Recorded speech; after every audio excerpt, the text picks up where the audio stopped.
some strengthening exercises for lower back pain, okay? So whether or not you have a disc bulge or disc herniation that bothers you when you go into extension or flexion, these exercises I'm going to show you here are going to help strengthen the core muscles in the lower back and the spine, regardless of what type of disc herniation or bulge you have, okay? There's a little bit of a variation, which I'll explain as we go through the exercises here, but pretty much everything I go through here is going to be applicable to whether or not you have a flexion disc injury or an extension disc injury. All right, so the first exercise we're going to do is super important. It's very simple and it's not going to hurt. All right, so this one's called a pelvic tilt exercise, and it's going to be a little bit tough to figure out at first. I'm going to explain it to you as you watch me do it. And so what this is going to look like, we're going to start by lying on our back with our knees bent and our feet flat on the floor. All right, you're also going to have your head back in a relaxed position here, okay? So what we're trying to do is we're trying to engage the deep core muscles and the muscles deep in our pelvis, okay? So the way we're going to do this is there's two parts to the movement. The first one is you're going to arch your back, meaning you can slide your hand under there. Your belly button's going to come up a little bit, and your pelvis is going to come forward and down a little bit. That's the first movement. The second movement is going to be just the opposite. You're going to flatten your back into the mat. You're going to squeeze your buttocks muscles, and you're going to engage your core and squeeze it tight. All right, so I'm squeezing everything, almost like I'm holding in having to go to the bathroom. Then I'm going to relax. I'm going to arch forward. And then I'm going to squeeze my buttocks and my deep core muscles and my lower back muscles. Squeeze and relax. Squeeze and hold for about 3 seconds and relax.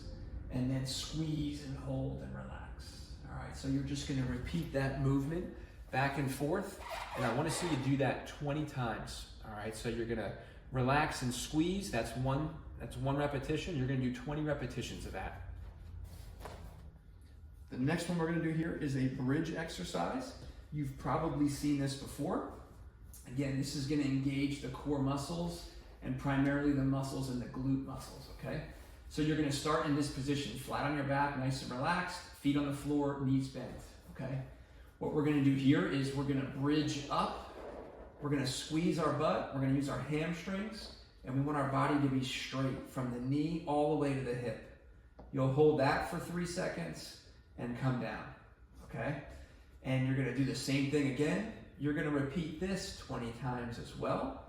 And so if it's too easy, all right, or you don't wanna have your feet too far out, you wanna bring them in a little bit closer, and then you're gonna come up and squeeze and hold your core and your glute muscles, and then relax. If that's too easy for you, you can come up, and you'll see you can lift one leg up, and you can do what's called a one-legged bridge variation or a marching bridge where you alternate legs, just like that. Again, you're going to want to do 20 repetitions of the glute bridge, and then again, we'll do this at least once a day, this whole repetition, if not twice a day. All right, the next exercise we're going to do is going to be a plank. All right, so many of you are familiar with a plank. There's a couple variations of this, all right? This is the one exercise where it's really important to pay attention to whether or not you feel better in extension or worse in extension, okay? So if you feel better in extension, the whole time you're gonna keep your back flat. So the plank that you do, you want your spine and your body totally straight. If you feel worse in extension, meaning you feel better when you bend forward a little bit, then you're gonna do your plank with your butt up in the air, okay? So let's do the first variation is we can do a plank on our knees. All right, so if you're just not ready to do a full plank, you can start on your knees, okay? So again, you want to have your core engaged, like you're bringing your belly button up into your spine, and you want your body straight, just like this on your knees, okay? If you're ready for a plank all the way up on your toes, again, you're going to want to be straight for most of you, especially if extension feels better.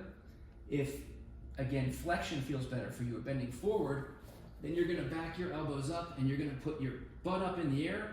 Again, we're still focusing on squeezing those deep core muscles. All right, so you're going to repeat this. Ideally, we'll get a 15 to 20 second hold. We'll repeat that a number of times. As you get stronger, you can work to 30 to 60 second holds and repeat that 3 times. All right, so the next exercise we're gonna do is gonna be what's called a side plank. All right, so we have these big, strong muscles on the side of our lower back called our quadratus lumborum. These get weak and we can have a lot of back issues because of that. So we wanna work on strengthening these, again, as we're rehabbing back from our disc injury. All right, so what this is gonna look like for a couple variations as well. First variation is you're gonna be on your knees like this. This is the easiest version of a side plank. You're gonna have your elbow bent, just like this. If you have a shoulder issue, you can actually do this with your arm straight. It's a little bit easier, but again, there's some different variations we can do there. First one we're gonna do is gonna be on the knees. So again, we wanna engage the side part of our core, our lower back, and our glute muscles, and we wanna hold this position just like this. Again, we're looking for 15, 20 seconds, 30 seconds. The longer, the better. All right, if you can do that just fine, the next variation will be to straighten your legs. You can stack your feet, same thing. You're gonna get nice and straight and you're gonna hold that on your side. Again, we're gonna look for 20, 30 seconds, up to 60 seconds. If you get really advanced, again, you can lift one leg up and your arm up like that. All right, it's gonna be our side plank. Want to repeat that 3 times on each side. Next exercise we're going to go through is what's called a cross crawl exercise, okay? This is going to affect a lot of the core muscles here. It's actually also really good for brain retraining, brain development. It's because the left side of your brain controls the right side of your body, and the right side of your brain controls the left side of your body. So again, we're going to start in hands and knees position like this, all right? First variation you can do if you're not that strong and you're just getting into this is you can keep both hands on the floor and you're going to extend one leg back and you want to keep your core and the rest of your body nice and level. All right, you'll bring that down and then you'll do the other side. That's the easier variation. Once you get more advanced, what that's going to look like is you're going to leave the left knee down and the right hand down, and you're gonna lift opposite arm to opposite leg. So in this case, I have my left arm and my right leg back. I wanna have my head neutral, not looking all the way down, not all the way up, but just basically neutral here. I'm gonna hold that for 3 seconds, and then I'm gonna go to the other side. All right, I wanna see you do this 10 times on each side. So again, you're gonna alternate back and forth, strengthening those deep core muscles. All right, the next exercise we're gonna do is called a dead bug exercise. This is gonna be a little bit easier than some of the other ones, but again, there's variations that we can make it more difficult. What you're gonna do is you're gonna lie all the way on your back, just like this. You're gonna bring your arms up, okay? And we're gonna do a similar cross crawl exercise here. So we're gonna bring the left knee up and the right hand to touch it. Then we're gonna come back down. We'll do the same thing here. And the goal when you do this is gonna be to squeeze your core muscles together. All right, so again, I want a nice squeeze as I do that. And then I'm gonna come here as well. To make it a little bit more difficult, I'll put my feet up in the air and it's gonna be this motion, back, this motion, back, okay? So you're just gonna make it a little bit more of a sit up and a little bit more of a core exercise that way. The next exercise we're gonna go over with you is called a supine sit-up, all right? This is gonna engage a lot of the core muscles on the front. Again, not complex. What we're gonna do is we're gonna start with our legs bent just like this and our head all the way back, okay? What we're gonna do now is we're gonna lower one leg down to the floor and we're gonna keep basically this left knee bent and the left hand down on the floor. What I'm gonna do is I'm gonna bring up my head and my chest at the same time, and I'm gonna reach for my right knee. So I'm gonna do this, hold for 3 seconds, and relax. I'm gonna do that again, hold and relax.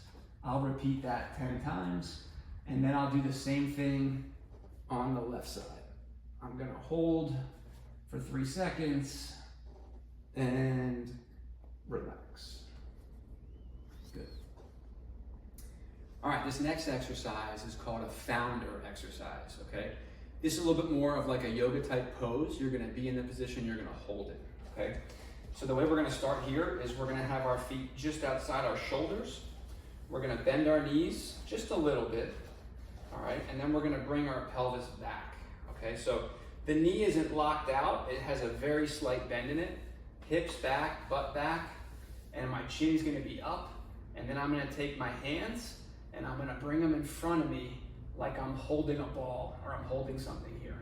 What I wanna do is I wanna engage my upper back muscles, okay? I wanna breathe gently and I wanna have a nice relaxed neck with my head up. But what I'm doing here is I'm engaging all the muscles on the back of my body. So back down my legs, back of my spine, back of my shoulders. So again, I'm gonna be right about here, bent at the waist, hips back, neck relaxed, and then arms out in front of me, just like this, okay? This position is actually quite difficult to hold, and I wanna see you work on holding it for 30 seconds at a time. So again, if you need to start at 10 seconds, build up to 20 to 30, that's our goal, is to get there, okay? Again, this is called a founder exercise. Very, very difficult to hold this, and again, important that you're breathing throughout the exercise. There's another variation of this, okay, where you're gonna stagger your feet. You're gonna put, in this case, my left foot is forward. I'm gonna bring my chest over my knee, so that back foot is just kind of guiding me. It's not holding much weight. Most of the weight's on the front leg. Same thing. I want to elongate my spine, and in this time, I want to reach up with my fingertips touching all the way up like this. So again, I want to lean forward, come here, and you'll feel your back muscles will burn as they're trying to stabilize and hold this position. All right, so I'm gonna do that. Again, I'm gonna try to do 10 seconds, 20 seconds, 30 seconds. I'll switch that to the other side. Again, my chest over here, you can see my back foot, my heel is just off the ground. And then again, I'm gonna do that same position here. Arms really high, really challenging that upper back. And again, we just wanna be able to breathe through that. All right, this is gonna help to strengthen and stabilize what's called our posterior chain, with the muscles down the back of our spine.